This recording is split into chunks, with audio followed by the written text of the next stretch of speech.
Hello दोस्तों, welcome back again. मैं हूं आपका दोस्त, आपका होस्ट निखिल, और आज हम लोग फाइनल अकाउंट के थर्ड लेक्चर में हैं। अब तक के हम लोगों ने देखा था कि अगर आपको किसी भी बंदे को बिजनेस के अंदर मोटिवेट रखना है तो उसको प्रॉफिट या लॉस बताना पड़ेगा। क्या मोटिवेशन के लिए ही सिर्फ और सिर्फ प्रॉफिट या लॉस उसको पता करना चाहिए कि वो एनालिसिस भी कर सके? तो हाँ जी, वो एनालिसिस भी कर सके, इस वजह से भी उसको प्रॉफिट या लॉस जानना जरूरी होता है। कौन से बिजनेस एंटिटीज को जानना जरूरी होता है? ऐसी कोई भी एंटिटी जो प्रॉफिट के लिए काम नहीं कर रही है, ऐसी एंटिटीज को प्रॉफिट या लॉस पता करने की जरूरत नहीं है। तो ये लोग फाइनल अकाउंट कभी भी बनाएंगे नहीं। लेकिन जो एंटिटीज प्रॉफिट के लिए काम कर रही है, ठीक है, और उसका काम ही है कि लोगों को गुड्स या सर्विस प्रोवाइड करके उससे प्रॉफिट कमाना, तो उसे फाइनल अकाउंट बनाना पड़ेगा। क्यों? क्योंकि उसको अपना प्रॉफिट या लॉस पता करना है। तो ठीक है, तो तीन एंटिटीज होती थी, मैन्युफैक्चरर, ट्रेडर और सर्विस प्रोवाइडर। ये तीनों ही लोग इन्वॉल्व हैं प्रॉफिट के लिए, तो बनाएंगे। नहीं इन्वॉल्व है तो नहीं बनाएंगे। ठीक है, तो तीन अकाउंट्स की डिस्कशन किया था हम लोगों ने कि पहला ट्रेडिंग अकाउंट, दूसरा प्रॉफिट एंड लॉस अकाउंट और मैन्युफैक्चरिंग अकाउंट। मैन्युफैक्चरिंग अकाउंट हमारे सिलेबस का पार्ट नहीं है, तो ट्रेडिंग और पीएनएल हमारे सिलेबस का पार्ट है, तो ये दो चीजें हम लोग देखेंगे। चौथी चीज हमारी बनती थी बैलेंस शीट, ठीक है, तो उसको भी देखेंगे। तो इस लेक्चर में हम लोग क्या करने वाले हैं, एक एक चीजों का, एक एक अकाउंट्स का फॉर्मेट देखेंगे कि किस तरीके से वो फॉर्मेट होता है या किस तरीके से वो बनाया जाता है। ठीक है, और उसके बाद हम लोग क्या करेंगे, हम लोग छोटे छोटे एग्जाम्पल्स के थ्रू उसको समझने की कोशिश करेंगे कि यहाँ पे ये सारी चीजें क्यों आई है। ठीक है, और डायरेक्ट एक्सपेंसेस को भी डिस्कस करेंगे। अरे बहुत सारी चीजें डिस्कस करेंगे। तो चलिए स्टार्ट करते हैं। ठीक है, तो आइए, सबसे पहले क्या लिखा हुआ है, format of trading account is shown as below. ठीक है, ये लिखने की जरूरत नहीं है। ठीक है, हमारा जो ट्रेडिंग अकाउंट का फॉर्मेट स्टार्ट होगा वो कहाँ से स्टार्ट होगा, यहाँ से। आपको पहले नेम ऑफ द फॉर्म लिखना पड़ेगा और trading account for the year ended 31 मार्च 2000, जो भी आएगा उसका समथिंग लाइक दैट वो रहेगा। ठीक है, अब यहाँ पे ये लिखा हुआ है फॉर द ईयर एंडेड। ठीक है, और अगर मैं आपको बैलेंस शीट की शक्ल दिखाऊं, एक सेकेंड। ठीक है, अगर मैं आपको बैलेंस शीट की शक्ल दिखाऊं, प्रॉफिट एंड लॉस है, हाँ, यहाँ पे क्या लिखा हुआ है, एज ऑन। ठीक है, यहाँ पे लिखा हुआ है एज ऑन और यहाँ पे लिखा हुआ है फॉर द ईयर एंडेड। अब ये ऐसा क्यों किया गया, ये इसके साथ में पार्शियलिटी क्यों की गई, तो इसका आंसर हम लोगों ने प्रीवियस लेक्चर में देख लिया था, और एक बार उसको डिस्कस करते हैं कि जो बैलेंस शीट होती है वो क्या होती है, एक पॉइंट ऑफ टाइम के लिए होती है। मतलब यानी कि क्या, वो मे बी हो सकता है 1 डे के लिए हो वो पॉइंट ऑफ टाइम, या बोल सकते हैं कि कुछ हार्स के लिए हो, या 2 डे 3 डेज के लिए हो सकता है। मतलब एक ड्यूरिंग द पीरियड होता है, मतलब एक पॉइंट ऑफ टाइम के लिए होता है। ठीक है, बट जो आपका ट्रेडिंग अकाउंट होता है या प्रॉफिट एंड लॉस अकाउंट होता है वो फॉर द ईयर एंडेड का मतलब क्या होता है कि ये पूरे साल का है। ठीक है, लेकिन अगर आप 3 महीने का फाइनल अकाउंट बना रहे हैं और उसके ऊपर में लिखोगे फॉर द ईयर एंडेड, तो ये नहीं होगा, आपको वहां पे फॉर द 3 मंथ लिखना पड़ेगा। ठीक है, लेकिन अगर आप साल भर का बना रहे हो तो वहां पे कंपलसरी आपको लिखना पड़ेगा कि फॉर द ईयर एंडेड। यानी कि क्या, ये कहना चाहता है कि ये जो ट्रेडिंग अकाउंट बन रहा है ना, ये 1 साल का है। ठीक है, पर जो बैलेंस शीट बन रही है ना, वो सिर्फ और सिर्फ 1 दिन की है, उसी दिन की 31 मार्च की है। उसके सेकेंड डे भी अगर वो उसी लेवल पे नहीं रही हो, बिजनेस की एसेट्स कम या ज्यादा हो गई, तो वो बैलेंस शीट क्या हो जाएगी, वो बैलेंस शीट चेंज हो जाएगी, उसमें कुछ नए फॉर्म्स आ जाएंगे। ठीक है, तो चलिए आगे बढ़ते हैं। तो ये था फॉर द ईयर एंडेड का डिस्कशन। उसके बाद हम लोग देख रहे हैं कि कौन सी आइटम्स होती है जो ट्रेडिंग अकाउंट के अंदर जाती है। तो सबसे पहले आइटम जो है वो है ओपनिंग स्टॉक। ठीक है, ओपनिंग स्टॉक का मतलब क्या होता है, ये सारी की सारी चीजें हम लोग पहले इसके अंदर डिस्कस करेंगे। ठीक है, उसके बाद हम लोग देखेंगे कि ये यहाँ पे क्यों आया, ये डायरेक्ट एक्सपेंसेस में कंसिडर। चलिए, तो सबसे पहले हम लोग ओपनिंग स्टॉक का मतलब देखते हैं। तो यहाँ पे लिखा हुआ है opening stock since this was a closing inventory. अब ये क्या कहना चाहते हैं, क्लोजिंग। अब इसे समझने की कोशिश करते हैं। ठीक है, चलिए, अब जैसे कि मैंने गुड्स खरीदा, माल खरीदा, परचेज किया 2 लाख रुपए का। ठीक है, तो मुझे एक बात बताइए, ऐसी कितनी फर्म्स होती है या ऐसी कितनी ऑर्गेनाइजेशन होती है कि जितना माल खरीदते हैं उतना का उतना उनको उनके पास बिक जाता है और वो कुछ बचाते नहीं है, कुछ बचता नहीं है उनके पास। ऐसी कोई रेयर ही होगी, या मुझे नहीं लगता कि ऐसी कोई बिजनेस एंटिटी होगी जिसके पास में गुड्स बचता नहीं होगा। ठीक है, तो एग्जाम्पल के तौर पे कि ये परचेज किया गया है 2 लाख रुपए का, बट इसमें से जो बिका है, ठीक है, वो बिका है सिर्फ और सिर्फ 1,80,000 रुपए का। तो ये सेल हुआ है 1,80,000 रुपए का, तो बच कितना गया, 20,000 रुपए। और इसी को आप बोलते हो क्लोजिंग इन्वेंट्री या स्टॉक। ठीक है, अब ये जो 20,000 का माल बचा है, अब आप इसको क्या करोगे, आप इसको उठाओगे पैकेट वैकेट में भरोगे और ले जाके कचरे के डब्बे में फेंक के आ जाओगे। क्यों? क्योंकि फॉर द ईयर एंडेड बोला है, साल खत्म, अकाउंट खत्म, एक्सपेंस खत्म। ठीक है, क्या ऐसा करोगे? नहीं। क्या करोगे? इस 20,000 रुपए को आगे कैरी फॉरवर्ड करोगे। मैंने पहले ही बताया था कि क्या अगर इस साल यूज हुआ, एक साल के कंपैरिजन में आ रहा है तो रेवेन्यू, और अगर एक साल के ऊपर गया तो मतलब ये जो 20,000 बच गया तो कैपिटल। ठीक है, तो क्या आ जाएगा? कैपिटल। तो अब ये क्या है? ये है कैपिटल एक्सपेंसेस। ठीक है, ना कि रेवेन्यू एक्सपेंस। तो रेवेन्यू को तो आपने कंपैरिजन कर लिया, ठीक है, पर कैपिटल को आपने कंपैरिजन नहीं कर रहे हो। ठीक है, तो कैपिटल को कहाँ शो कर दोगे? कैपिटल को शो कर दोगे आप कहीं पे भी ऐसी एक जगह लिख के रख दोगे कि हाँ मेरे पास में इतना क्लोजिंग स्टॉक लास्ट ईयर का बचा हुआ है, और वो एज इट इज छोड़ दोगे वहां पे। ठीक है, अब ये तो था बात, ये बात थी आपकी 31 मार्च 2000, ठीक है, मान लेते हैं 31 मार्च 2017 की बात थी। ठीक है, अब आप आए 31 मार्च 2018। ठीक है, कॉमन सेंस लगा के बताओ कि अब इस साल आप नया गुड्स तो खरीदोगे ही खरीदोगे, पर क्या आप कोशिश नहीं करोगे इस 20,000 के माल को भी बेचने की? ऐसा किसी गुड्स में डील कर रहे हो जो हर साल बदलते रहता है कि एक ही गुड्स में डील कर रहे हो? अरे एक ही गुड्स में डील कर रहे हो, तो वो क्या करोगे? सबसे पहले आप कोशिश करोगे कि इस माल को भी मैं क्या कर सकूं, बेच सकूं। ठीक है, तो अब आप क्या करोगे? अब आप बोलोगे कि भैया जी यही मेरे लिए, अब मेरे लिए ये क्या हो गया, ये मेरा हो गया स्टार्टिंग पॉइंट। और अब आप सबसे पहले जो खर्चा आप अपना दिखाओगे वो दिखाओगे ओपनिंग स्टॉक का या ओपनिंग इन्वेंट्री का। ठीक है, तो क्या फर्क हुआ क्लोजिंग और ओपनिंग इन्वेंट्री में कि जिस टाइम पे आप धंधा बंद कर रहे हो और जितना भी माल बच गया है, तो क्लोज करते टाइम में आपने जो वैल्यूएशन किया कि हाँ ये मेरे पास इतना माल बच गया है, तो उसको बोला जाता है क्लोजिंग इन्वेंट्री। बट जैसे ही नेक्स्ट ईयर आपने अपना बिजनेस वापस से स्टार्ट किया, जैसे फॉर एग्जाम्पल कि एक सेकेंड, ये गलत हो गया, 1 मार्च नहीं 17 ही होना चाहिए, लेकिन 1 अप्रैल 2017 होना चाहिए। ठीक है, तो जैसे ही आपने नया साल आपका चालू हुआ और आपने बिजनेस स्टार्ट किया, तो वहां पे आपका क्या हो जाएगा? ओपनिंग स्टॉक सबसे पहला खर्चा होगा। ठीक है, तो क्लोजिंग स्टॉक और ओपनिंग स्टॉक में यही फर्क है कि ये क्या होता है, ये at the close of the year होता है और ये at the open of the year होता है। ठीक है, तो क्लोजिंग स्टॉक ही ओपनिंग स्टॉक बन जाएगा नेक्स्ट ईयर का, जिस ईयर में आप क्या करोगे, उसको बेचने जाओगे। ठीक है, तो अब ये तो समझ में आ गया कि ओपनिंग स्टॉक बोलते किसको है। ठीक है, अब उसके बाद क्या लिखा हुआ है ये पढ़ते हैं। ठीक है, since this was closing inventory, यानी कि अभी समझा कि क्लोजिंग इन्वेंट्री ही ओपनिंग इन्वेंट्री के तौर पे आ जाती है ऑफ द लास्ट ईयर की क्लोजिंग इन्वेंट्री, करंट ईयर की opening inventory. It must have been entered in the opening inventory account. इसे कहां रखना होता है? क्योंकि आपने आज बिजनेस ओपन किया है। ठीक है, अब ओपन तो किया आपने, तो आज क्या कर रहे हो? आज आपने ये जो गुड्स आपका है 20,000 रुपए का, ठीक है, तो इसको भी कहीं ना कहीं आपको शिफ्ट करना होगा। क्यों? क्योंकि बैलेंस शीट जो बनती है वो पर्टिकुलर पॉइंट के लिए बनती है। एंड ऑफ 31 मार्च के लिए बनी, मान लेते हैं कि 31 मार्च 2017 के लिए बनी, तो 1 अप्रैल को जितना भी बैलेंस शीट में आइटम पड़ा हुआ है, ठीक है, वो सारी की सारी चीजें शिफ्ट हो जाएगी उनके इंडिविजुअल अकाउंट में। ठीक है, जो आपने एकदम बिल्कुल समराइज करके एक जगह उसको शो किया था, अब वो बिखरना चालू हो जाएगा। अब वो क्या होगा? अब उसका अलग अलग अकाउंट ओपन होगा। जैसे प्लांट एंड मशीनरी का एक अकाउंट ओपन होगा, बिल्डिंग का एक अकाउंट ओपन होगा। अब क्या होगा? वो धीरे धीरे सारे के सारे अकाउंट्स उसके ओपन होते जाएंगे। क्यों? क्योंकि करंट ईयर में भी तो आपकी कोई ना कोई ट्रांजेक्शन होगी ना। अगर plant and machinery current year में खरीदा तो क्या करोगे? बैलेंस शीट में एज इट इज उसको पड़े रहने दोगे, वो जो पुराना बैलेंस है ना, उसको बोलोगे ये ओपनिंग बैलेंस। मतलब मान लेते हैं 2 करोड़ का प्लांट पुराना था, 3 करोड़ का नया खरीदा, तो एड ऑन करके फिर वापस क्लोजिंग निकाला 5 करोड़, और ये इस साल की बैलेंस शीट में शो करोगे। तो ये अकाउंटिंग इस तरीके से की जाती है। तो वैसे ही ओपनिंग इन्वेंट्री जो था वो क्या था? लास्ट ईयर बच गया था क्लोजिंग स्टॉक के तौर पे। इस साल क्या करोगे? उसको वापस से क्या करोगे? ओपन करोगे। ठीक है, इस साल क्या करोगे? इसको वापस से, जैसे ये इसमें क्या हुआ था? 20,000 रुपए क्या हो गया था? यहाँ पे बच गया था, तो वापस ओपन कितने पे होगा? 20,000 पे। ठीक है, तो अब ये तो आप इसको क्या कर रहे हो?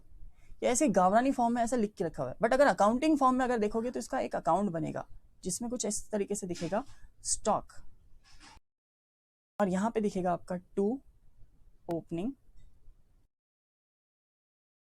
स्टॉक, ठीक है, कितना 20,000, 20,000, ठीक है। तो ये यहाँ पे दिखेगा आपका कितना 20,000 रुपए, ठीक है, स्टॉक के नाम से। नेक्स्ट उसके बाद क्या बोल रहा है वो देखते हैं। Opening inventory account, inventory account के थ्रू ये क्या होगा, ओपन होगा, ठीक है, ओपनिंग एंट्री, ठीक है। Therefore it will be found in the trial balance, इसीलिए इसे कहाँ शो किया जाता है, ट्रायल बैलेंस में। अब ट्रेडिंग अकाउंट का थोड़ा सा और इन डेप्थ एनालिसिस करते हैं और उसका और अच्छे तरीके से लॉजिक समझने की कोशिश करते हैं, ठीक है। तो जो ट्रेडिंग अकाउंट में आता है वो क्या क्या आता है, मोटा मोटी अगर देखें तो वो आता है आपका परचेज, सॉरी ट्रेडिंग अकाउंट है, ट्रेडिंग अकाउंट के अंदर क्या क्या आएगा, पहले तो ओपनिंग स्टॉक, मतलब यानी कि क्या, जो भी आपका बैलेंस बचा होगा वो, ठीक है। उसके बाद इस साल करंट ईयर में जो परचेस करोगे वो, ठीक है। उसके बाद ऑल डायरेक्ट एक्सपेंसेस, अब मैं स्पेसिफिक नहीं कर रहा, हर एक एक्सपेंस को अलग अलग अलग अलग, ठीक है ये। और उसके बाद में क्या करते हो, बाय यहाँ पे शो करते हो सेल की इधर गया, और यहाँ पे आप शो करते हो क्लोजिंग। अब अगर मैं इसको हटा दूं, मतलब इसको थोड़ी देर के लिए भूल जाओ, तो क्या दिख रहा है कि इतना मेरे पास गुड्स था और इतना मैंने बचा लिया, ठीक है। या तो फिर ऐसे भी बोल सकते हैं कि इतना मेरे पास गुड्स था अवेलेबल और इतने का बेच दिया, तो इतना बच गया, ठीक है।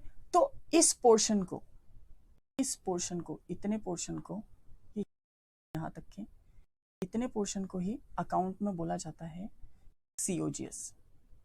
COGS का मतलब क्या होता है, कॉस्ट ऑफ गुड्स सोल्ड। कहने का मतलब यह है कि जो आपने माल बेचा है ना, उसकी जो लागत लगी है वो इतनी लगी है, उसमें से क्या कर दिया जाता है, क्लोजिंग स्टॉक को हटा दिया जाता है, ठीक है। तो COGS दे दिया जाता है। तो ये जो COGS दिया है, अब वापस आप क्या करते हो, इस COGS को क्या करते हो, सेल में से क्या कर देते हो, माइनस, ठीक है। तो अब आपने क्या कर दिया, इसको जैसे सेल मान लेते हैं, इसमें से क्या कर दिया, COGS को माइनस कर दिया, तो आपका आ जाएगा प्रॉफिट। मेन मोटो तो आपको प्रॉफिट निकालना है, ठीक है।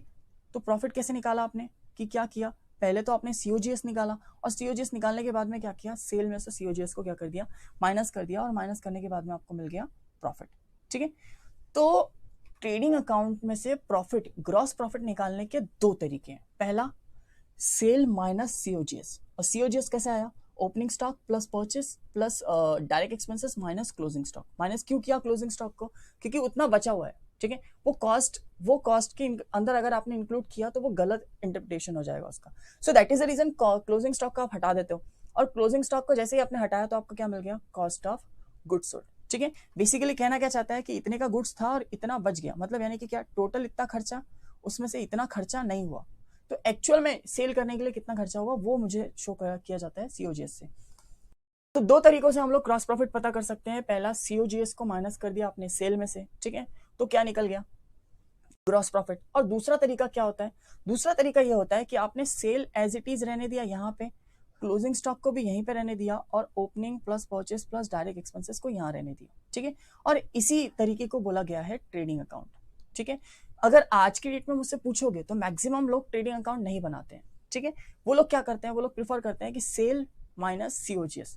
तो अब COGS कैसे निकाला जा सकता है, COGS निकाला जा सकता है स्टॉक से। कैसे, कि स्टॉक ये हुआ, यहां पे ही मैंने लिख दिया परचेस, और यहां पे मैंने लिख दिया बाय क्लोजिंग स्टॉक, ठीक है, क्लोजिंग स्टॉक। थोड़ा सा फोकस कीजिए, काफी लॉजिकल है। अगर ये समझ में आ गया तो आपको समझ में आ जाएगा कि ओपनिंग स्टॉक ओपनिंग में ही क्यों आता है, ठीक है, या तो फिर क्या डिफरेंस होता है उसके बीच का, ठीक है। अब मान लेते हैं ये परचेस किया है, परचेस आ गया, यहाँ पे परचेस ऐड किया, यहाँ से माइनस कर दिया क्लोजिंग स्टॉक, तो यहाँ पे आपको मिल जाता है क्या, COGS, ठीक है। तो ये जो मिल जाएगा आपको, क्या मिल जाएगा, COGS, और COGS को जैसे ही ले जाके आप सेल में से एडजस्ट करोगे तो आपको मिल जाएगा क्रॉस प्रॉफिट, ठीक है। तो क्या अगर आपने ये मेथड फॉलो की तो क्या आपको ट्रेडिंग अकाउंट बनाने की जरूरत है या नहीं है, कि आपका काम चल गया, आपका काम चल गया, आपको ट्रेडिंग अकाउंट बनाने की जरूरत नहीं है। किससे काम चल गया, स्टॉक से ही काम चल गया, ठीक है। बट अगर आपको ट्रेडिंग अकाउंट बनाना है, तो ट्रेडिंग अकाउंट बनाने के लिए आपको क्या करना पड़ेगा, ये सारी आइटम्स जैसे ये परचेज, सीओजीएस और क्लोजिंग स्टॉक, ये सारी की सारी चीजें आपको वहां से हटानी पड़ेगी, वहां पे लिखनी पड़ेगी, सॉरी यहां से हटा के वहां लिखनी पड़ेगी।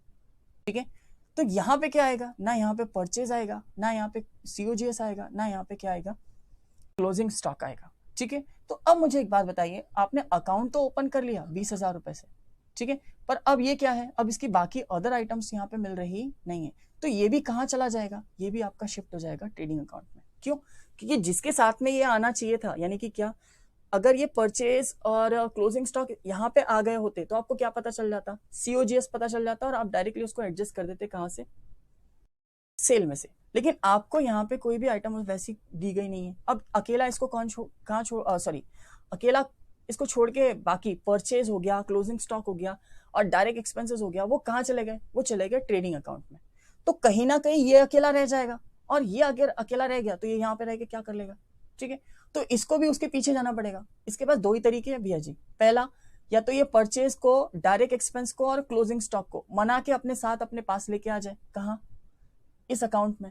या तो अगर वो लोग मान नहीं रहे, अगर वो नहीं मान रहे, वो नहीं आना चाहते हैं, तो क्या होगा, इसे खुद को वहां जाना पड़ेगा, कहाँ पे, जहां पे वो लोग खुद है, वो कहाँ पे है, वो है ट्रेडिंग अकाउंट में। So that is the reason, इसकी जगह ट्रेडिंग अकाउंट में नहीं थी।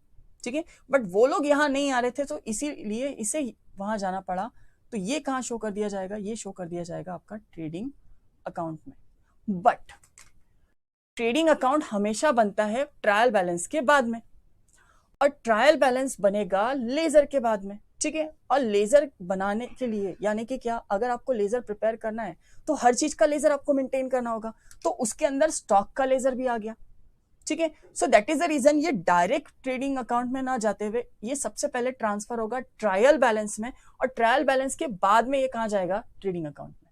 ठीक है, एक्चुअल में उसकी जगह तो कहाँ है, उसकी एक्चुअल में जगह जो है वो ट्रेडिंग अकाउंट में। क्यों, क्योंकि इसके साथ ही संगी जो है परचेज हो गया, डायरेक्ट एक्सपेंसेस हो गया, या क्लोजिंग स्टॉक हो गया, वो कहाँ बैठे हैं जाके, वो बैठे हैं ट्रेडिंग अकाउंट में। तो इसको भी कहाँ जाना होगा, ट्रेडिंग अकाउंट में। पर जब तक के ट्रेडिंग अकाउंट बनता नहीं है, इसको कहीं ना कहीं तो अपना सहारा लेना पड़ेगा, मतलब कहीं ना कहीं रुकना पड़ेगा। तो ये अपना घर बसाता है ट्रायल बैलेंस में। ठीक है, तो इसीलिए नोटिस कीजिएगा, हमेशा आपको ट्रायल बैलेंस में ओपनिंग स्टॉक देखने को मिलेगा, लेकिन क्लोजिंग स्टॉक देखने को कभी मिलेगा नहीं। उसका भी लॉजिक बताऊंगा कि क्यों नहीं ट्रेडिंग अकाउंट में क्लोजिंग स्टॉक देखने को मिलता है, सॉरी ट्रायल बैलेंस में क्यों क्लोजिंग स्टॉक देखने को नहीं मिलता, और स्टॉक का जो ओपनिंग स्टॉक है वो हमेशा ट्रायल बैलेंस में देखने को मिलता है। ये लॉजिक अभी हमारा क्लियर हो चुका है। कौन सा लॉजिक क्लियर होने का बाकी है, जो क्लोजिंग स्टॉक का लॉजिक क्लियर होने का बाकी है, वो जब आएगा तो हम लोग क्लियर कर लेंगे। बट अभी समझ में आया कि ये जो सेंटेंस में ये जो कह रहे हैं, ये क्या कहना चाहते हैं, क्या कहना चाहते हैं। पहला तो समझ में आ गया कि क्लोजिंग इन्वेंट्री ही ओपनिंग इन्वेंट्री बनेगी। कब, लास्ट ईयर की क्लोजिंग इन्वेंट्री, इस साल की opening inventory. It must have been entered in the opening inventory account. उसका एक अकाउंट ओपन करना पड़ेगा। क्यों, क्योंकि लास्ट ईयर की क्लोजिंग इन्वेंट्री पड़ी थी बैलेंस शीट में, और बैलेंस शीट बनती है एक पॉइंट ऑफ टाइम के लिए। एक पॉइंट ऑफ टाइम के बाद में अगर आप वहां पे रुके हो तो आपकी कोई वैल्यूएशन रहेगी नहीं, तो आपको वहां से निकलना पड़ेगा और अपना एक खुद का एक अकाउंट प्रिपेयर करना पड़ेगा। तो उसने एक अकाउंट बनाया जिसका नाम रखा गया स्टॉक अकाउंट, या ओपनिंग इन्वेंट्री अकाउंट बोल सकते हैं उसको, कोई दिक्कत नहीं है। थ्रू द ओपनिंग एंट्री, ठीक है, ओपनिंग एंट्री होगी उसकी, कोई दिक्कत नहीं है। Therefore it will be founded in the trial balance. अब क्यों ट्रायल बैलेंस में फाइंड किया गया है, पता चल गया। अगर सीओजीएस निकाल के देना होता तो ये ट्रायल बैलेंस में आपको नहीं दिखता। क्यों नहीं दिखता, क्योंकि ओपनिंग स्टॉक दिख रहा है वहां पे, आप उसी के बेसिस पे क्या बना रहे हो, आप उसी के बेसिस पे सीओजीएस निकाल के दे रहे हो उसको। ठीक है, तो आपको सीधा सीधा क्या दे देता है ट्रायल बैलेंस में, सीओजीएस निकाल के दे देता, बोलता है ये देखिए कॉस्ट ऑफ गुड्स सोल्ड है। ठीक है, डायरेक्ट इसको सेल में से क्या कर, माइनस कर, तेरा बाकी सारी चीजें आ जाएगी। तुझे ट्रेडिंग की आइटम मैं तुमको ट्रायल बैलेंस में प्रोवाइड करूंगा नहीं। ठीक है, तो ये समझ में आया। नेक्स्ट, उसके बाद this item is usually put as the first item on the debit side of the trading account। ये हमेशा डेबिट साइड में ट्रेडिंग अकाउंट में दिखेगा, कोई दिक्कत नहीं। Of course in the first year of the business. अब ये क्या कहना चाहता है, अब मैंने आज क्या किया है, अपना बिजनेस ओपन किया है। ठीक है, और मुझे एक बात बताओ कि ओपनिंग इन्वेंट्री किसको बोलते हो, जो क्लोजिंग इन्वेंट्री, लास्ट ईयर का जो क्लोजिंग इन्वेंट्री बच गया वही नेक्स्ट ईयर ओपनिंग इन्वेंट्री बनता है। ठीक है, अब मैंने नया बिजनेस ओपन किया है, आज मेरे पास में कोई गुड्स क्लोजिंग के तौर पे है ही नहीं, तो क्या मेरा कोई ओपनिंग इन्वेंट्री होगा, नहीं होगा। कॉमन सेंस, अरे अब तक के कुछ बचा ही नहीं क्लोजिंग में, तो ओपनिंग में है आएगा क्या, कुछ नहीं आएगा। ठीक है, तो इतना समझ में आ गया कि ओपनिंग इन्वेंट्री यानी कि क्या, ओपनिंग इन्वेंट्री क्लोजिंग इन्वेंट्री का पार्ट होता है, इसका एक अलग से अकाउंट बनाना पड़ता है। क्यों? क्योंकि बैलेंस शीट में इसको सहारा नहीं मिला, तो ये कहाँ लेने गया सहारा, अपना खुद का एक घर बनाया इसने, अकाउंट बनाया। ठीक है, अकाउंट बनाने के बाद में क्या हुआ कि अगर इसके पास में दो ऑप्शन है, पहला ऑप्शन है कि अपने साथी संगी साथियों को बुला ले। कौन कौन है इसके साथी? परचेज, डायरेक्ट एक्सपेंसेस और क्लोजिंग इन्वेंट्री। ये तीनों का ही अगर इसने मना के बुला लिया अपने पास में तो कोई दिक्कत नहीं है, इसे ट्रेडिंग अकाउंट में जाने की जरूरत नहीं है। ठीक है, बट अगर ये लोग नहीं आए तो इसको कहाँ जाना होगा? ये तीनों ही अगर बोले कि नहीं नहीं हम लोग ट्रेडिंग अकाउंट में जाके अपना गुजर बसर कर लेंगे, तो अब इसको कहाँ जाना होगा? अब इसको जाना होगा इन्हीं के साथ में ट्रेडिंग अकाउंट।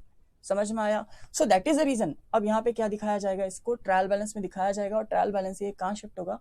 ट्रेडिंग अकाउंट, क्योंकि ये डायरेक्ट नहीं जा सकता, इसका एक लेजर बना है, और लेजर को सबसे पहले अगर आपको डालना है कहीं पे भी, आप कहीं पे भी फाइनल अकाउंट में पुट करना है, तो आपको क्या करना होगा? उसको ट्रायल बैलेंस के थ्रू लेके जाना होगा, समराइज करना होगा, पहले उसको समरी बनानी होगी, और उसके बाद में वो कहीं और आइटम के तौर पे जाएगा। चलिए, ओपनिंग इन्वेंट्री समझ में आ गया। ठीक है, उसके बाद आगे देखते हैं परचेस। ठीक है, अब इसके बाद में आ रहा है परचेस। परचेस पता होगा, परचेस का मतलब क्या होता है ये तो अच्छे तरीके से पता होगा कि माल खरीदने से रिलेटेड खर्चा होता है जो भी, उसको हम लोग परचेस बोलते हैं। ठीक है, उसके बाद आ रहा है परचेस रिटर्न। ठीक है, अब ये थोड़ा डिस्कशन करने लायक है। तो ये देखिए यहाँ पे एक लिखा हुआ है, इसका मीनिंग क्या होता है, मतलब तो परचेस एंड परचेस रिटर्न। ठीक है, दोनों का मतलब लिखा है। तो purchase accounts will have debit balance, common sense है, पता है हमें। खर्चा, all expenses are debited and all incomes and gains are credited, showing the gross amount. अब ये ग्रॉस और नेट का क्या फर्क है, या क्या बोल सकते हैं इसको? मैंने प्रीवियस लेक्चर में ही आपको बताया था कि ग्रॉस और नेट का डिफरेंस क्या होता है। ऐसी कोई भी चीज है या ऐसा कोई भी आइटम है बोल सकते हैं जिसके अंदर अभी भी कुछ आइटम्स इसमें से एक्सक्लूड होनी चाहिए थी, हो सकती थी या होनी चाहिए थी, लेकिन अभी भी आपने उसको एक्सक्लूड न करते हुए इसके अंदर इंक्लूड रखा हुआ है, तो उसको क्या बोला जाएगा? उसको बोला जाएगा ग्रॉस। ठीक है, बट जैसे ही आपने वो आइटम्स को आइडेंटिफाई किया और उसको एक्सक्लूड कर दिया तो उसको बोला जाएगा नेट। ठीक है, नेट का मतलब क्या होता है? शुद्ध, मतलब कोरा, प्योर। ठीक है, इसके अंदर कोई भी अभी कोई मिलावट बाकी है नहीं। तो उसके बाद में क्या बोला जाएगा? सॉरी, इसके बाद में क्या देखा जाएगा कि अगर आपका डेबिट बैलेंस है परचेस का, ठीक है, और परचेस में से अगर आपको नेट पे आना है तो उसमें से क्या माइनस करना पड़ेगा? रिटर्न्स माइनस करने पड़ेंगे। ठीक है, तो इसका एक लॉजिक समझते हैं। ठीक है, और उसके बाद में आगे बढ़ते हैं। तो ये क्या कहना चाहता है बेसिकली, पहले वो देखते हैं कि परचेस क्या होगा। परचेस का ऑब्वियसली कौन सा बैलेंस होगा? परचेस का बैलेंस होगा डेबिट बैलेंस। ठीक है, ये परचेस अकाउंट हो गया। कौन सा बैलेंस होगा इसका? Purchase account. कौन सा बैलेंस होगा इसका? Debit balance. ठीक है, क्यों? यहाँ पे आएगा। ठीक है, क्रेडिटर्स या कैश में खरीदा होगा आपने, डेबिट बैलेंस होगा इसका। ठीक है, अब एक्चुअल में होना क्या चाहिए था? इसका मतलब क्या है? या तो आपने कैश में खरीदा होगा या तो क्रेडिटर से खरीदा होगा। ठीक है, या तो उधारी में या तो नगद। ठीक है, अब इसका मतलब क्या कहना चाहता है कि मेरे पास में इतना माल पड़ा हुआ है जो मैंने खरीद के लाया है।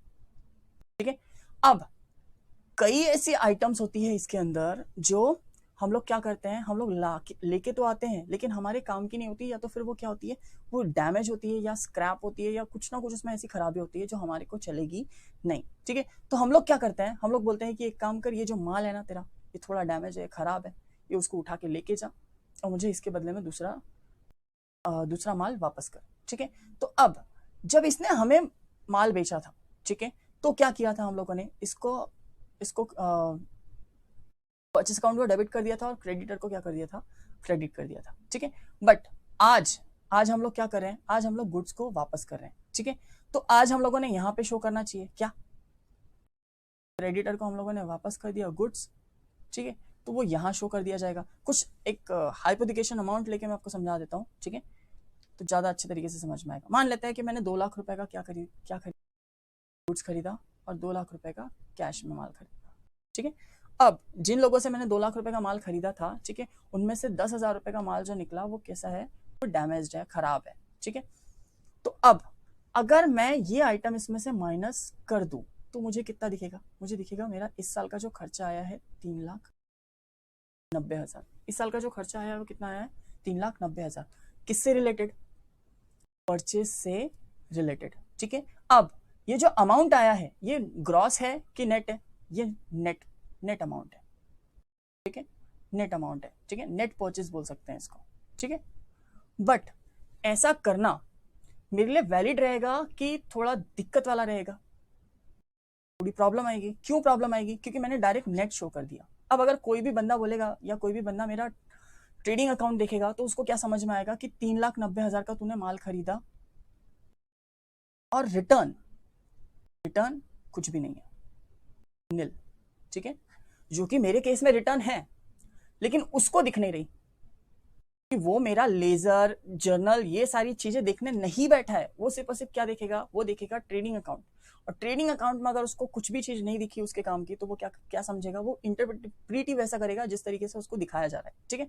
तो वो क्या समझेगा? वो बोलेगा कि 3 लाख रुपए का इसका खर्चा हुआ था, 3,90,000 रुपए का इसका खर्चा हुआ था परचेज से रिलेटेड, जो कि एक्चुअल में मेरा खर्चा हुआ है 4 लाख रुपए और मैंने 10,000 का माल रिटर्न किया है, ठीक है।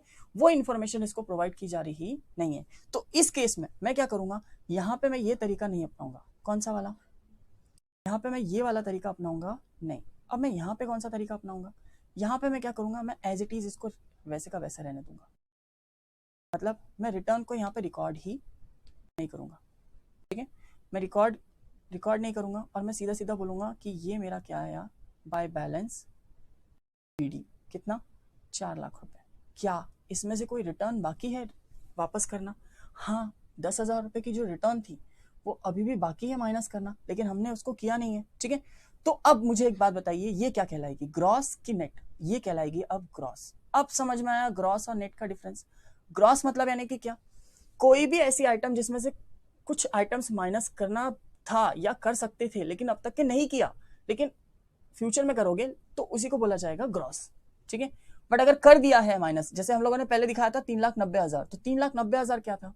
वो नेट था, वो ग्रॉस नहीं था, ठीक है। तो यहाँ पे हम लोगों ने जो देखा है वो क्या आ रहा है? अभी यहाँ पे ग्रॉस आ रहा है, ठीक है। अब मैंने क्या किया? अब मैंने एक और अकाउंट बनाया जिसमें मैंने क्या रिकॉर्ड किया?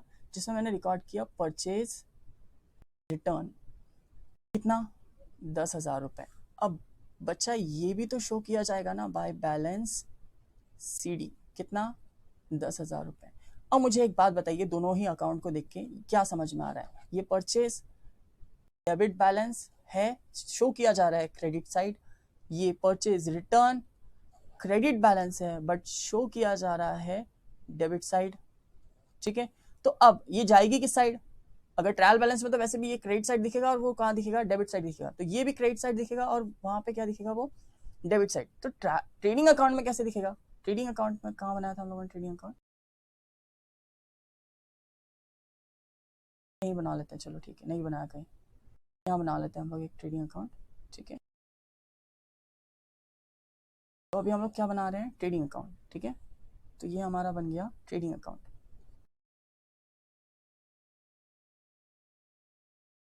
अकाउंट्स, ठीक है। तो ट्रेडिंग अकाउंट में कैसे दिखेगा?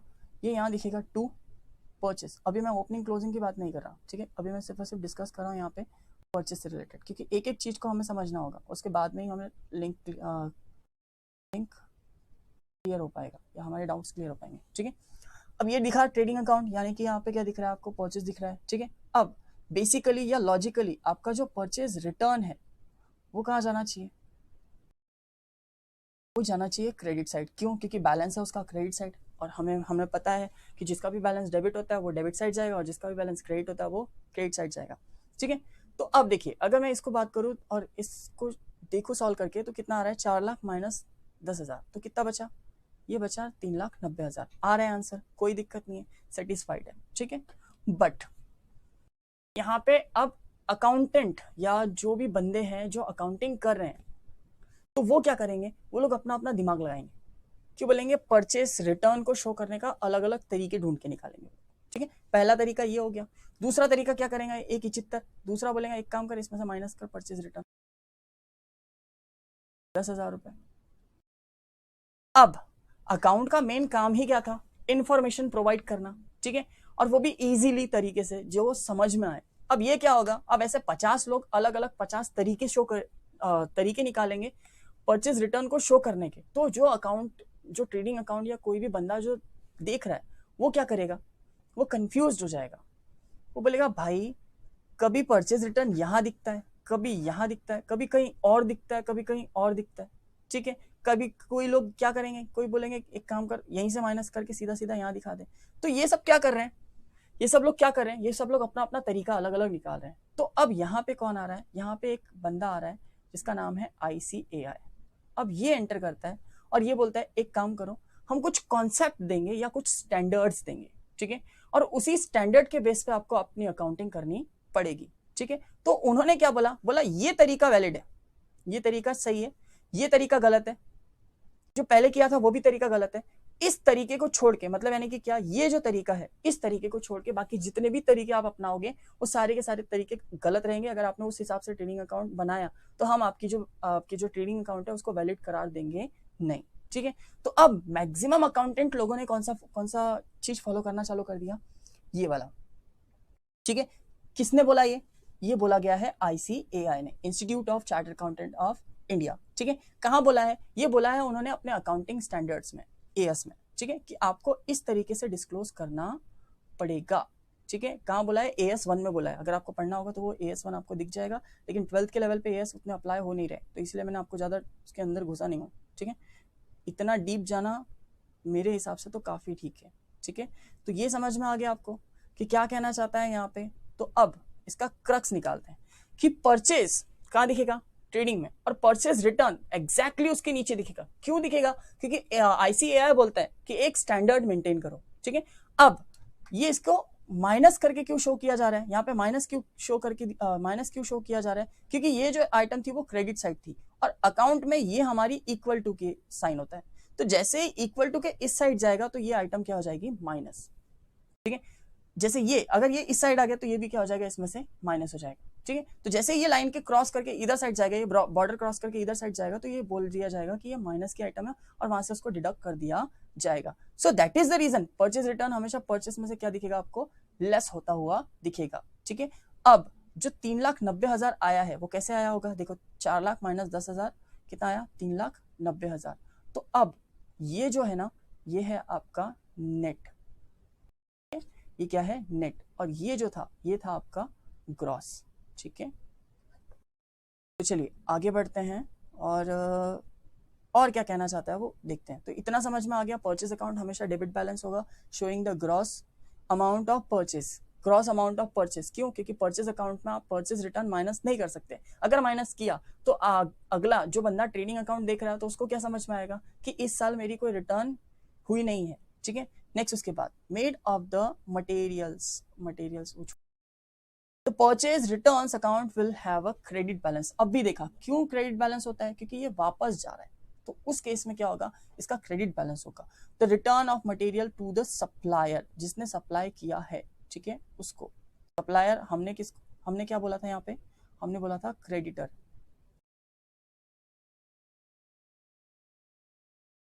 हमने क्या बोला था यहाँ पे, हमने बोला था क्रेडिटर, उसके बाद on the debit side of the trading account the net amount is shown as indicate with assumed figure। यानी कि क्या कहना चाहता है, ये एग्जांपल लिया उसने कि 3 lakh minus 10,000 is equals to your 2,90,000। जैसे हम लोगों ने लिया था 4 लाख माइनस 10,000।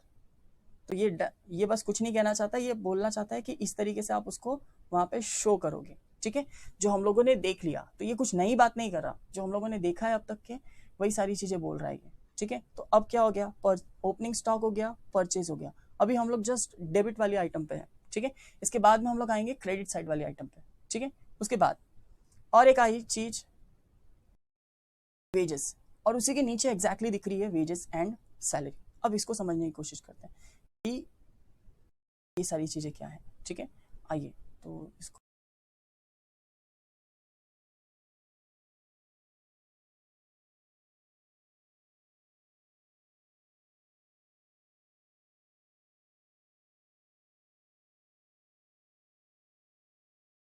आई होप इतना समझ में आया होगा। बाकी तो एग्जाम्पल और समझने की कोशिश करेंगे, और अगर तो भी नहीं समझ में आया, जब मेन क्वेश्चंस डिस्कस करेंगे तो वहाँ पे इसको और एक बार डिस्कस कर लेंगे ताकि आपको वहाँ पे और clarity. I hope closing stock और सीओजीएस के बारे में, सॉरी ओपनिंग स्टॉक और सीओजीएस के बारे में जो भी इंफॉर्मेशन चल गई होगी या समझ।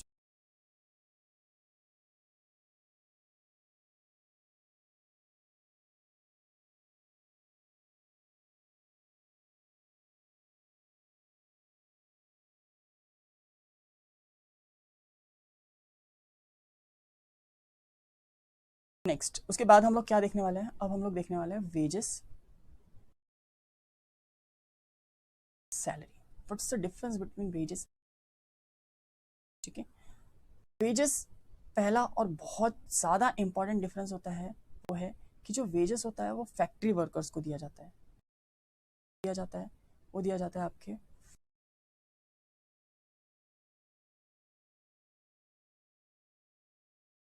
फैक्ट्री वर्कर्स को, ठीक है। और जो सैलरी दिया जाता है वो दिया जाता है काम कर रहे हैं उन वर्कर्स को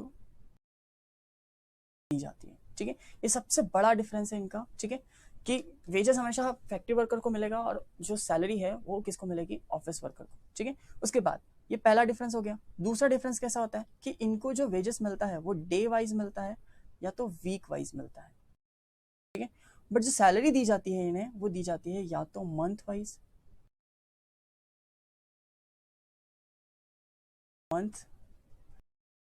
ईयर वाइज को ही बोला जाता है पैकेज। कई बार आपने सुना होगा कि मेरा इतना पैकेज है, तो वो सैलरीड वर्कर है, वो ऑफिस में काम कर रहा है, ठीक है। नेक्स्ट उसके बाद अब ज़्यादा कोई डिफरेंस नहीं है, वही कॉलर वाला डिफरेंस है कि ये हमेशा पहनते हैं ब्लू कॉलर, ठीक है।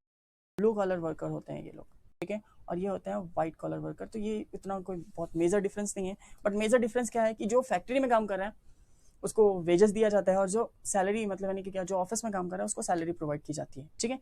अब ये तो कोई दिक्कत नहीं था, यहाँ पे कोई कंफ्यूजन वाला काम नहीं था। कंफ्यूज कहाँ होता है इंसान, कंफ्यूज होता है यहाँ पे जहाँ पे दे दिया जाता है वेजेस एंड सैलरी, ये दोनों ही दे दिया गया, ठीक है। और अमाउंट दे दिया गया 10,000 रुपए, ठीक है। अब कई लोग दिमाग लगाते हैं इसमें, बोलते सर वेजेस ट्रेडिंग की item, salary profit and loss की आइटम, बोले डिवाइडेड बाय 2 कितना आया 5,000, बोले 5,000 वेजेस 5,000 सैलरी, इसको शो करो ट्रेडिंग में और इसको शो करो पीएनएल में, प्रॉफिट एंड लॉस अकाउंट में, काम खत्म। अरे ऐसा थोड़ी ना होगा, ठीक है। अब वेजेस लिखा है एंड सैलरी भी लिख रहा है, तो इसका मतलब क्या होगा कि वेजेस तो है और मेजर जो खर्चा है वो वेजेस है और सैलरी जो है वो क्या है, वो छोटा मोटा खर्चा है, ठीक है। जैसे एग्जाम्पल के तौर पे कि मैंने क्या किया, मैंने वर्कर्स काम नहीं कर रहे थे प्रॉपर तरीके से, तो मैंने क्या किया, मैंने एक ऑफिसर रखा, ऑफिस यानी कि अपने ऑफिस का वर्कर, ऑफिस का मैनेजर बोला जा एक काम कर, फैक्ट्री में जाके देख और इनके पीछे थोड़ा बहुत लगा या इनके पीछे थोड़ा बहुत क्या कर, थोड़ी मेहनत कर, ताकि इनको मोटिवेट कर, इनको सेमिनार वगैरह प्रोवाइड कर, ताकि क्या कर सके ये लोग ढंग से काम कर सके, ठीक है। तो बोले सर आप मेरे को व्हाइट कॉलर से ऐसे तुच्छ काम में, गिरे हुए काम में, वैसे कोई काम गिरा हुआ नहीं होता है लेकिन ऐसे गिरे हुए काम में डाल रहे हो, ठीक है। बोले सर आप क्या मेरे को अभी वीकली पेमेंट दोगे, मेरे को नहीं चाहिए वीकली पेमेंट। तो बोले तेरे को वीकली पेमेंट नहीं मिलेगा रे भाई, तेरे को मंथली पेमेंट ही मिलेगा, लेकिन क्या होगा तू वर्कर पे काम करे, वर्कर के ऊपर रहेगा, उनके बस जस्ट देख रेख करेगा।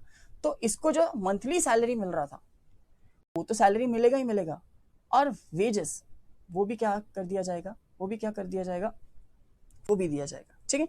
बट ये जो मैनेजर है वो काम कहाँ कर रहा है, वो काम कर रहा है फैक्ट्री में, ठीक है।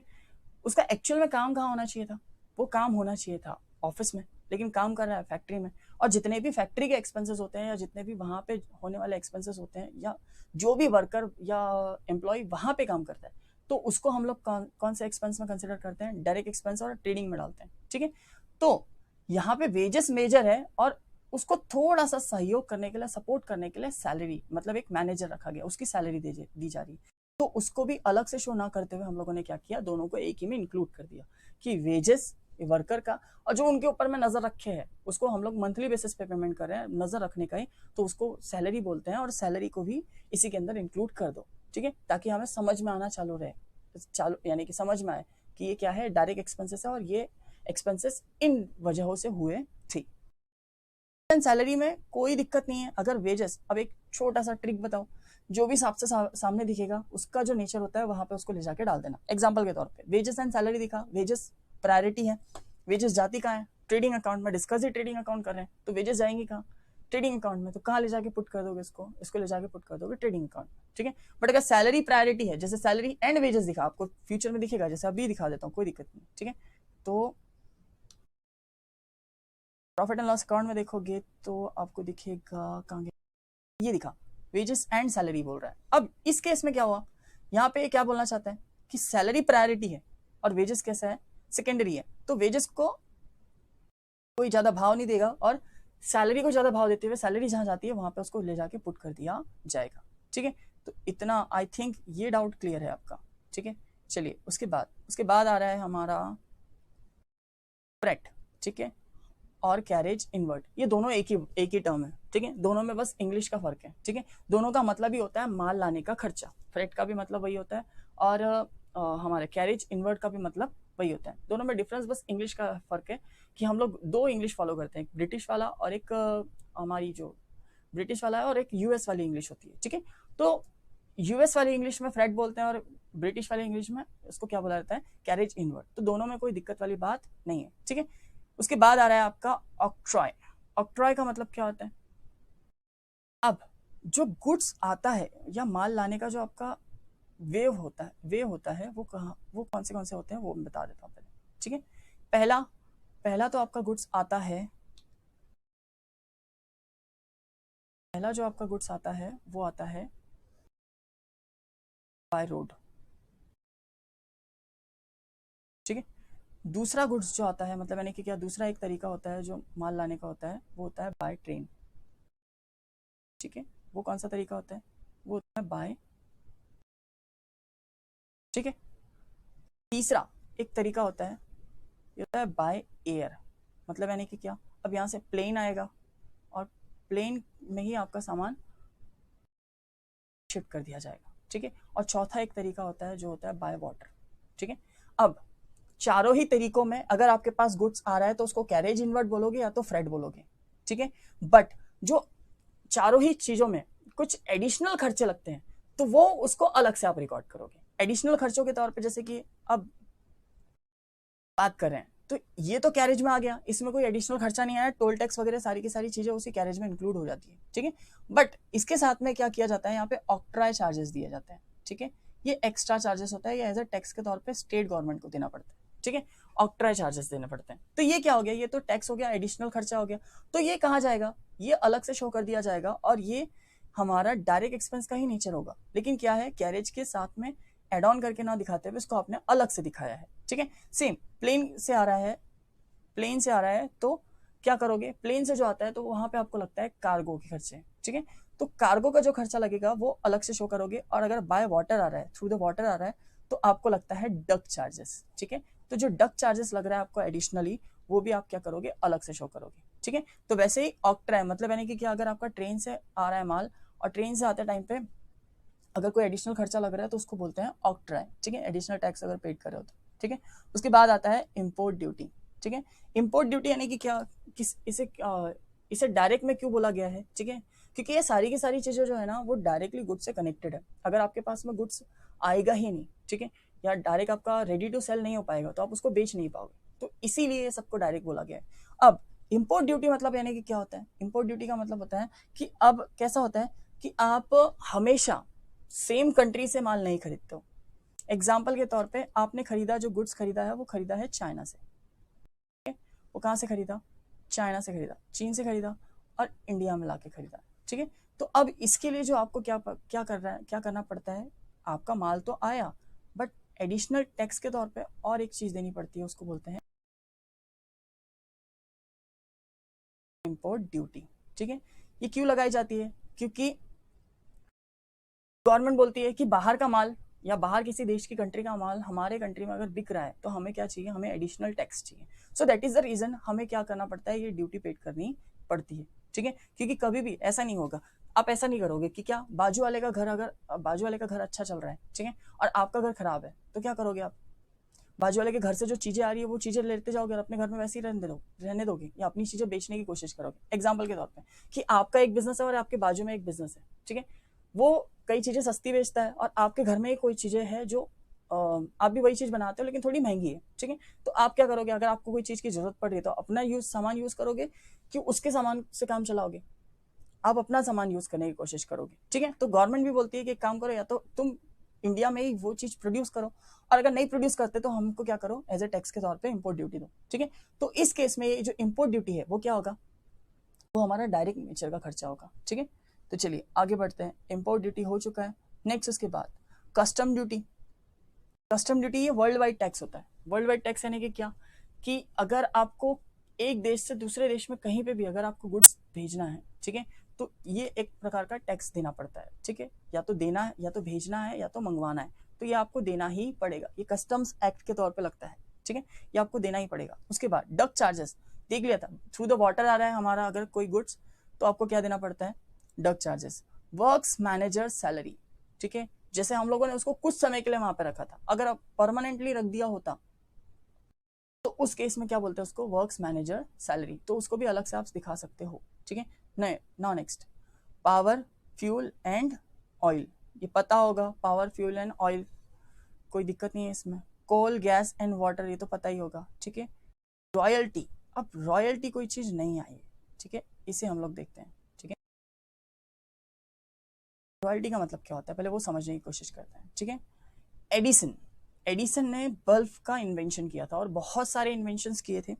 आपको बता दूं कि एडिसन बहुत मिडिल क्लास फैमिली से बिलोंग करते थे, उनके पास में ज़्यादा पैसे नहीं हुआ करते थे। बेसिकली 17 की एज में उनको भगा दिया गया था उनके घर से, उनके फादर साहब ने उनको भगा दिया था, ठीक है। तो उन्होंने क्या किया था, तो उनके पास में उतना खर्चा यानी कि उतना पैसा नहीं था कि वो इन्वेंशन तो कर सके, लेकिन इन्वेंशन के साथ में उसका प्रोडक्शन लाइन को भी डाल सके। तो उन्होंने क्या किया, उन्होंने दिमाग लगाया, बोला देखो मैंने इन्वेंशन किया, एग्जाम्पल के तौर पर मुझे पता है कि बल्ब कैसे बनता है। एक सेकेंड, हाँ, बल्ब कैसे बनता है ये मुझे पता है, ठीक है। बट मेरे पास बल्ब बनाने के, जो भारी मात्रा में बल्ब बनाने के साधन नहीं है, ठीक है। तो मैं क्या किया, मैं गया एक कंपनी के पास में, ठीक है। तो मैं उस कंपनी को अप्रोच करता हूँ कि एक काम करो, आप बल्ब बनाओ और इस बल्ब की कीमत रखो 100 रुपए, एग्जैक्टली 100 रुपए रखो, कोई भी मुझे पता है, मुझे 101% पता है, क्योंकि नया इन्वेंशन है। अब तक के लोग दिए से काम चला रहे थे, बल्ब कोई भी खरीदेगा ही खरीद। आप कलेक्शन करोगे उसमें का 25% में $100 में बेचो, कोई दिक्कत, बट मुझे $25 उसमें से चाहिए ही चाहिए, ठीक है। अब ये भाई साहब क्यों बोल रहे हैं $25 मुझे चाहिए, ये बोल रहे हैं मुझे रॉयल्टी के तौर, ठीक है। क्यों, क्योंकि मैंने इसका इन्वेंशन किया है, इस वजह से मुझे क्या चाहिए, रॉयल्टी के तौर पे 25% उसका चाहिए, ठीक है। अब रॉयल्टी में भी दो चीजें आएगी, दो चीजें कौन सी, या दो रॉयल्टीज आएंगी, कौन सी, एक होगी सेल्फ जनरेटेड रॉयल्टी और एक होगी परचेज्ड रॉयल्टी, ठीक है। अब जो सेल्फ जनरेटेड रॉयल्टी होती है उसको आपको डायरेक्ट एक्सपेंस में रिकॉर्ड करने की जरूरत नहीं है, क्यों, क्योंकि वो ट्रांजेक्शन ही नहीं है। जिस चीज को ट्रांजेक्शन नहीं है, क्या जर्नल एंट्री पास करोगे, आपने रिसर्च एंड डेवलपमेंट के थ्रू एक नया कोई इन्वेंशन किया, अब उसका इन्वेंशन करने के बाद में आप कोई उसमें ट्रांजेक्शन की कोई जर्नल एंट्री पास कर सकते हो, नहीं पास कर सकते, ठीक है। तो जो सेल्फ जनरेटेड रॉयल्टी होता है या ऐसी कोई भी चीज जो सेल्फ जनरेटेड होती है, वो आप उसको अकाउंटिंग में उसको रिकॉर्ड नहीं कर सकते, क्योंकि उसकी कोई ट्रांजेक्शन नहीं होती, वो सेल्फ जनरेटेड होता है, ठीक है। बट अगर आपने परचेज किया है तो आप उसको क्या कर सकते हो, आप उसको अकाउंटिंग में रिकॉर्ड कर सकते हो। तो क्या रिकॉर्डिंग होगी उसकी, आप बोलोगे कि royalty account debit to either cash और क्रेडिट, तो मैं मान रहा हूं कि कैश, ठीक है, या तो कैश में जाएगा या तो क्रेडिट में जाएगा। तो ये रॉयल्टी की एंट्री तो हुई है, ठीक है। अब ये डिपेंड करता है कि आपने कितने साल के लिए इसे लिया है। तो अगर आपने 5 साल के लिए लिया है और आपने अब तक के इसको 1 साल यूज कर लिया, ठीक है, 1 ईयर यूज कर लिया, पहले ही हम लोगों ने देखा था कैपिटल और रेवेन्यू में, तो 1 साल जो यूज किया है उसको बोला जाएगा रेवेन्यू, और वो दिखाया जाएगा आपका डायरेक्ट में। क्यों, क्योंकि अगर आपने ये रॉयल्टी नहीं खरीदी तो आप प्रोडक्शन नहीं कर सकते। आप इस कंपनी के हिसाब से सोचो, ये जो कंपनी है ना जो ये रॉयल्टी खरीद रही है, इसके हिसाब से सोचो, अगर एडिसन ने बल्ब बनाने का फॉर्मूला इनको दिया ही नहीं, तो ये बड़े बड़े प्लांट्स, बड़ी बड़ी सारी की सारी चीजें लगा के कर क्या लेगी, क्योंकि इनको पता ही नहीं है बल्ब कैसे बनता है। तो इस केस में रॉयल्टी क्या है, डायरेक्ट नेचर का एक्सपेंसेस आ गया। क्यों, क्योंकि बगैर रॉयल्टी पेड किए आप वो चीज को प्रोड्यूस नहीं कर सकते और रेडी टू सेल नहीं कर सकते, तो इस केस में रॉयल्टी को क्या कर दिया गया है, डायरेक्ट एक्सपेंसेस, और वो भी कौन सी वाली रॉयल्टी, 1 साल की रॉयल्टी, वो भी purchased, not a self generated. ठीक है, उसके बाद आगे बढ़ते हैं। रॉयल्टी हो गया, फैक्ट्री रेंट पता होगा, फैक्ट्री का किराया।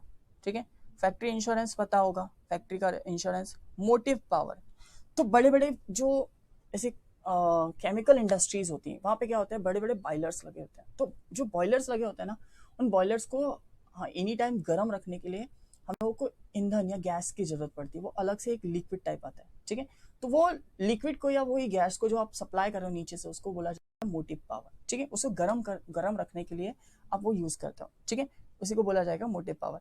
हीटिंग एंड लाइटिंग, ठीक है, ये सब पता ही होगा। नेक्स्ट उसके बाद ट्रेड एक्सपेंसेस। ठीक है, अब ये एक थोड़ा सा डिस्कस करने लायक है, बाकी तो और कुछ है नहीं यहाँ पे। ट्रेड एक्सपेंसेस, इसके नीचे ट्रेड एक्सपेंसेस। तो ट्रेड एक्सपेंसेस में नॉर्मली देखिए आपको 2 एक्सपेंसेस देखने को मिलेंगे, ट्रेड एक्सपेंस और एक आपको मिलेगा जर्नल एक्सपेंस। ये दोनों का ही डिफरेंस क्या है, कैसे काम करता है वो देख लेते हैं। बात नहीं बोल सकते, लेकिन थोड़ा तो इंपॉर्टेंट है, इसमें कंफ्यूजन होता है कई बच्चों को।